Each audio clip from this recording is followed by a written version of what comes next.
এই সমাবেশে উপস্থিত আমাদের প্রাণপুর এলাকা জাতীয় পার্টির সদ্য চেয়ারম্যান, সাবেক মন্ত্রী, সাবেক বিরোধী দলের নেতা জনাব গোলাম মোহাম্মদ কাদের, উপস্থিত জাতীয় পার্টির প্রেসিডেন্ট কোচেন বীর মুক্তিযোদ্ধা আমার বন্ধু এবিএম নুরুল আমিন হালদার, উপস্থিত জাতীয় পার্টির প্রেসিডেন্ট সদস্যবৃন্দ, উপদেষ্টা ভাইস চেয়ারম্যান সহ কেন্দ্রীয় কমিটি এবং অঙ্গ সংগঠনের সকল নেতা কর্মী ভাইরা বলেন আসসালামু আলাইকুম।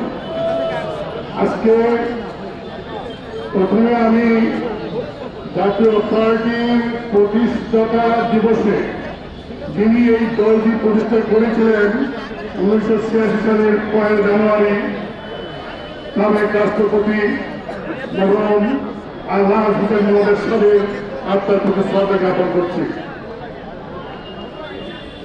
আজকের এই দিনে 1971 সালের স্বাধীনতা সংগ্রামে যারা শহীদ হয়েছিলেন সকল শহীদদের আত্মার প্রতি আমি শ্রদ্ধা জানাই এবং এই দেশে গণতন্ত্র প্রতিষ্ঠা করবার জন্য, দূর করবার জন্য, সুশাসন কায়েমের জন্য যে ছাত্র জনতা আন্দোলন করেছিলেন, সে আন্দোলনে যারা শহীদ হয়েছেন তাদেরকে আমি আজকে এই দিনে শ্রদ্ধার সঙ্গে স্মরণ করি। আমার জাতীয় পার্টির আজকে 39তম প্রতিষ্ঠা বার্ষিকী।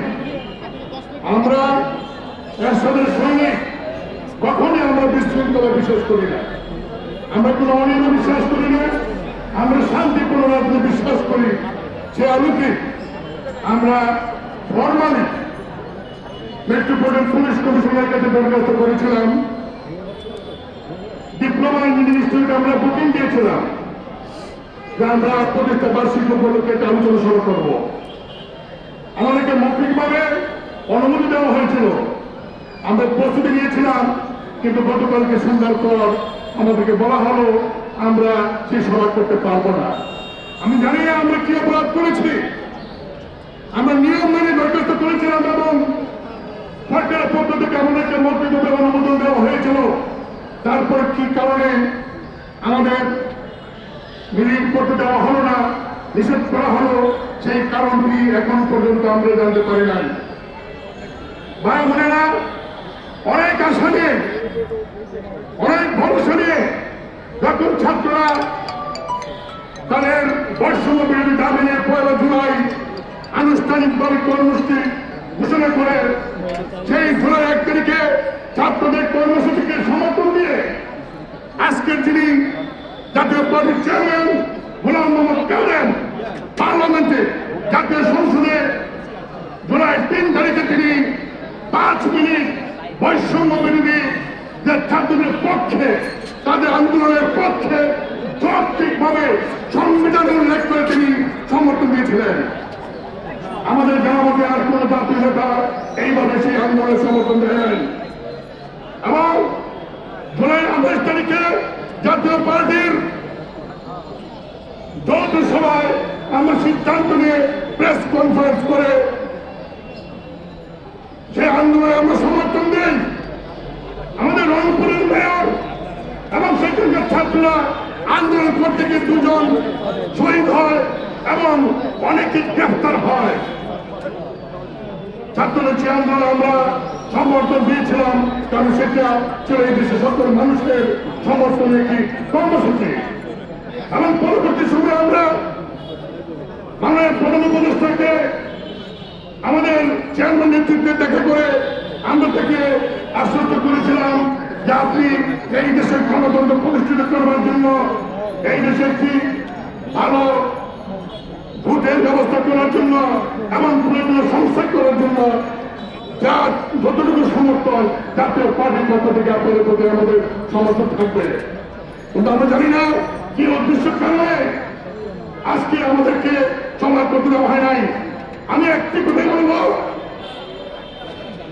বর্তমান অন্তর্বর্তীকালীন সরকারকে এই দেশে প্রায় 1000 মানুষ, ছেলে মেয়ে শহীদ হয়েছে গণতন্ত্র প্রতিষ্ঠা করবার জন্য, একটা বৈষম্যহীন সমাজ ব্যবস্থা, একটি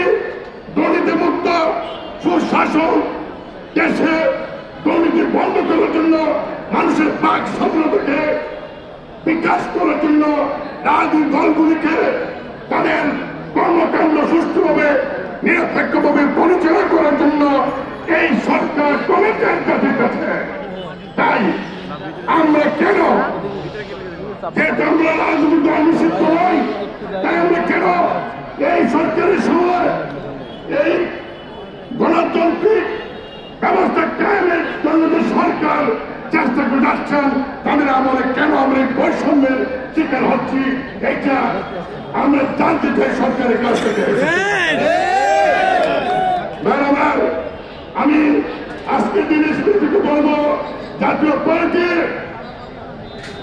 গণতন্ত্রে বিশ্বাস করে, জাতীয় পার্টি শান্তিপূর্ণ রাজনীতি বিশ্বাস করে গত 34 বছর আমরা দেশে শান্তিপূর্ণভাবে বিরোধী দলের রাজনীতি করে আসছি।